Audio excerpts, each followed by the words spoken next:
Emily Nash-Walker, it's great to see you. Thanks for joining me today. Where do you see the greatest potential for intelligent automation in back office functions across government organizations? Yeah, I think that's a great question. So I think what's really important to recognize is that many of the public sector companies and customers, that I worked with over the course of my 20 years in financial automation has been, they've really been focused on heritage, legacy systems, and very manual processes. So as we take a look at the future of invoice automation, taking a look at how we're going to leverage not only modern technology, but also maybe removing a fair amount of the manual aspect out of the process. So what does that mean?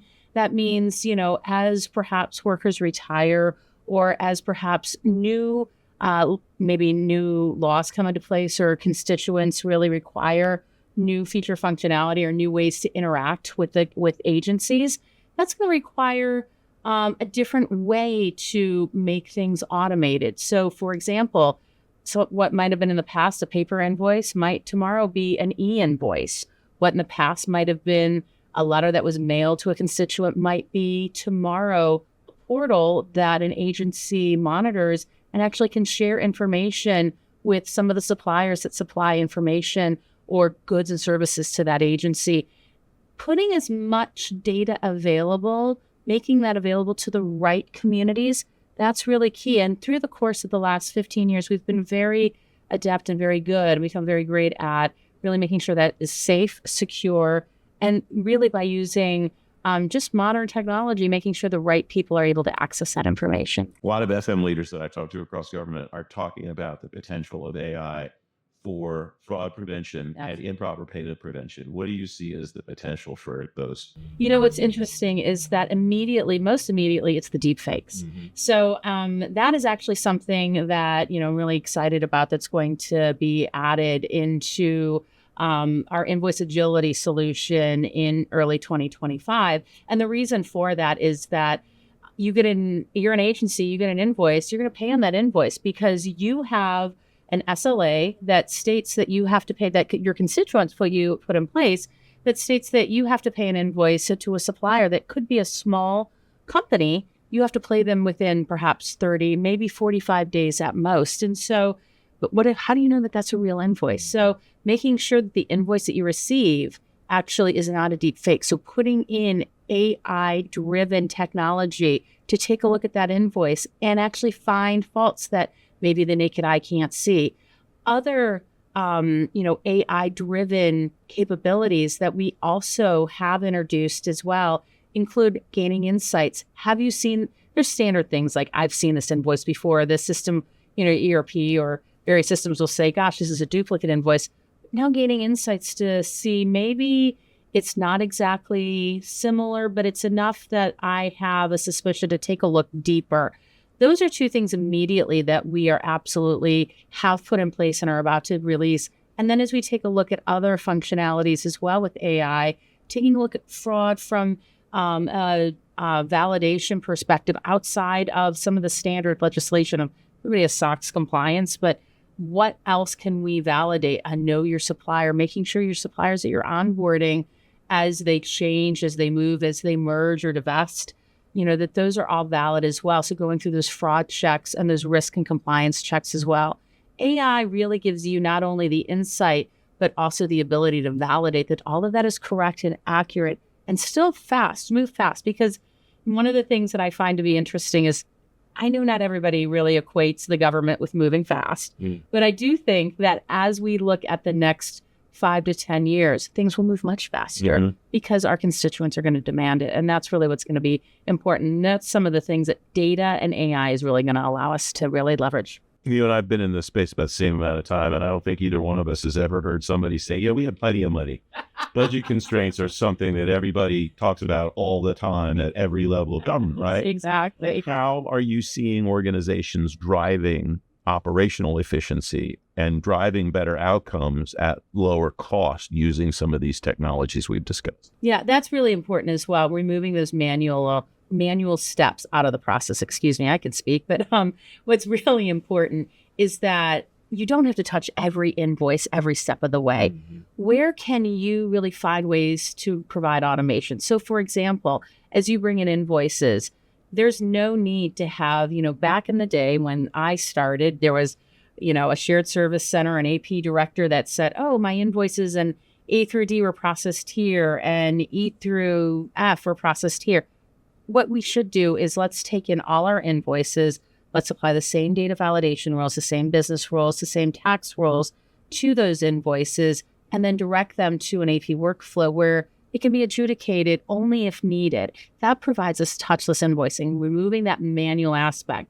That really allows us to have a lower cost per invoice and really become much more efficient. And I think that that's a word that, while it's a buzzword right now, government efficiency is really, I think, something that, has been, I think, a key buzzword in the last election as well. But really what it's more about is making sure we have access to data faster, making sure that we are able to process things better and, more effectively. As workers retire, jobs that were around 15 years ago or 20 years ago, we didn't rehire those jobs. What we found is different ways to automate. As you talked about improper payments, fraud detection earlier, a couple of moments ago, how does one measure success in those areas? And are those the only areas that people should be thinking about measuring? So we didn't pay money we shouldn't have paid.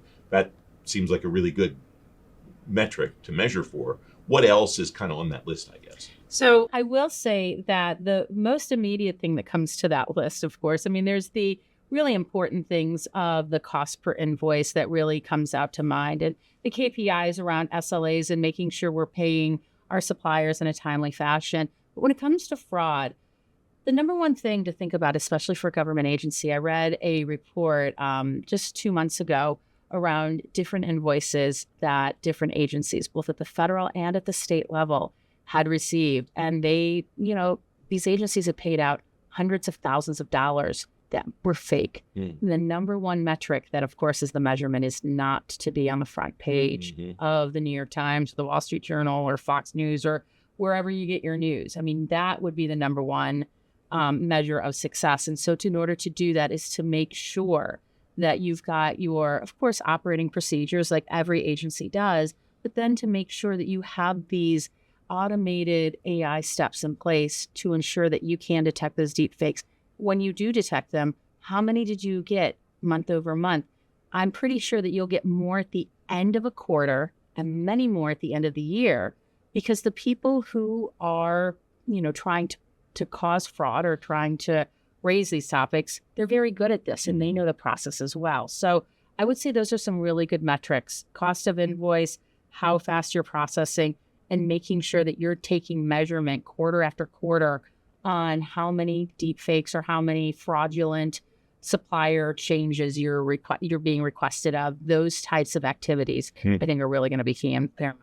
When you talk to somebody who is in the process of integrating artificial intelligence tools into their existing financial management infrastructure, what are the maybe 2 or 3 most important pieces of advice that you give them? So I can't stress enough use case. So, it sounds easy to say an invoice processing system, invoice automation is my use case. Well, that's a lot, because are you looking to automate the invoices that are your non-PO? Every agency tells me there are no PO, no pay policy. That's not true. Everybody has those non-PO invoices. Are you looking at automating a certain type of invoice? Maybe it's invoices over X amount. So making sure the first step is to identify that very specific use case.